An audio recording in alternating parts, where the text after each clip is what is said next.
आजादी का अमृत महोत्सव।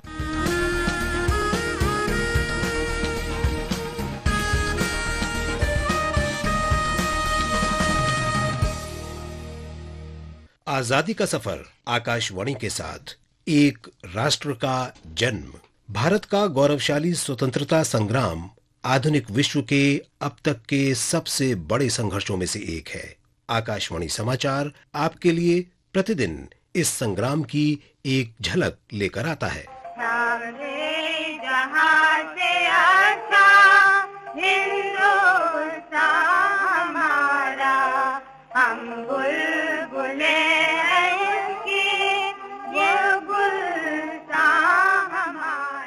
आज की कड़ी में हम याद कर रहे हैं 15 अगस्त 1947 को सारे जहां से अच्छा हिंदोस्तां हमारा गायन में अग्रणी भूमिका निभाने वाली स्वतंत्रता सेनानी राष्ट्रवादी सुचेता कृपलानी को। उनकी मृत्यु 1 दिसंबर 1974 को हुई थी। संविधान सभा के सदस्यों में शामिल रही सुचेता कृपलानी स्वतंत्र भारत में पहली महिला सांसदों में से एक थीं। उन्हें किसी भारतीय राज्य की पहली महिला मुख्यमंत्री होने का गौरव हासिल है। वे 1963 से 1967 तक उत्तर प्रदेश की प्रथम मुख्यमंत्री रहीं।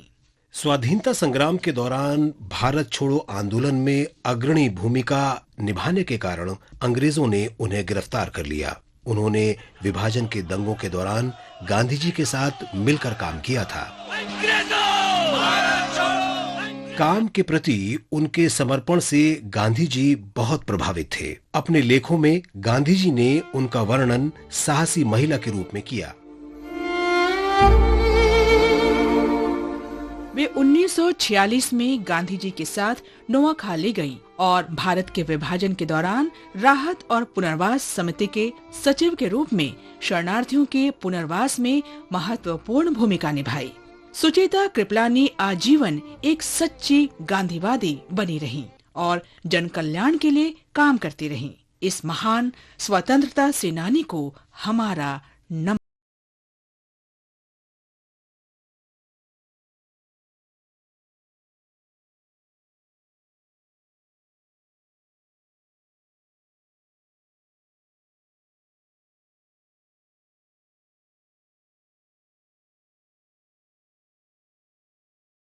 आज हम गांधीवादी स्वतंत्रता सेनानी और समाज सुधारक दत्तात्रेय बालकृष्ण कालेलकर को भी याद कर रहे हैं, जिनका जन्म 1 दिसंबर 1885 को हुआ था। उन्हें काका कालेलकर के नाम से जाना जाता है। काका कालेलकर 1915 में महात्मा गांधी से मिले और उनके प्रतिबद्ध अनुयायी और साथी बन गए। गांधी जी के प्रोत्साहन से उन्होंने अहमदाबाद में गुजरात विद्यापीठ की स्थापना में सक्रिय भूमिका निभाई और 1928 से 1935 तक इसके वाइस चांसलर के रूप में काम किया। स्वतंत्रता के बाद वे 1952 से 1964 तक संसद सदस्य रहे। वे 1953 में स्थापित पहले पिछड़ा वर्ग आयोग के अध्यक्ष बने। पद्म विभूषण से सम्मानित कालेलकर के सम्मान में भारतीय डाक विभाग ने एक स्मारक डाक टिकट भी जारी किया। भारत माँ के इस महान सपूत को हमारा नमन।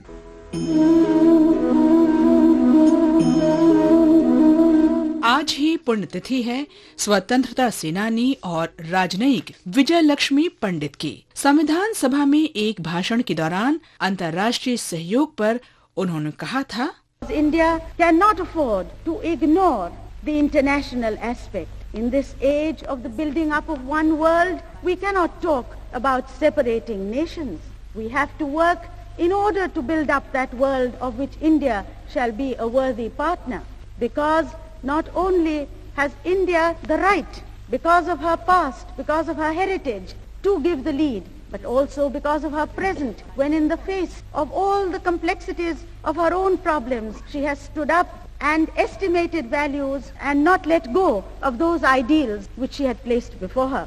Our contribution to the future is one of the neutralization of political and social discontent, and to that end we must work towards establishing freedom in our own country and toward establishing freedom in the world.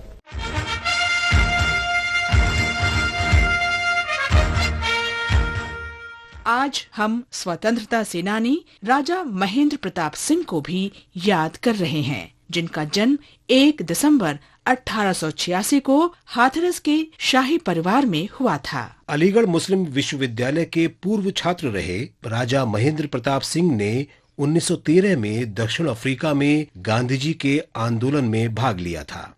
Kabul में भारत की पहली अस्थायी सरकार के वास्ते समर्थन जुटाने के लिए उन्होंने जर्मनी, जापान और रूस की यात्रा की। 1929 में उन्होंने बर्लिन में वर्ल्ड फेडरेशन की स्थापना की। लगभग 32 वर्षों के बाद महेंद्र प्रताप सिंह अंततः 1946 में भारत लौट आए। 1957 में वे मथुरा से लोकसभा सदस्य चुने गए। अलीगढ़ जिले में उनके सम्मान में राजा महेंद्र प्रताप सिंह विश्वविद्यालय बन रहा है, जिसका शिलान्यास प्रधानमंत्री नरेंद्र मोदी ने 14 सितंबर 2021 को किया था।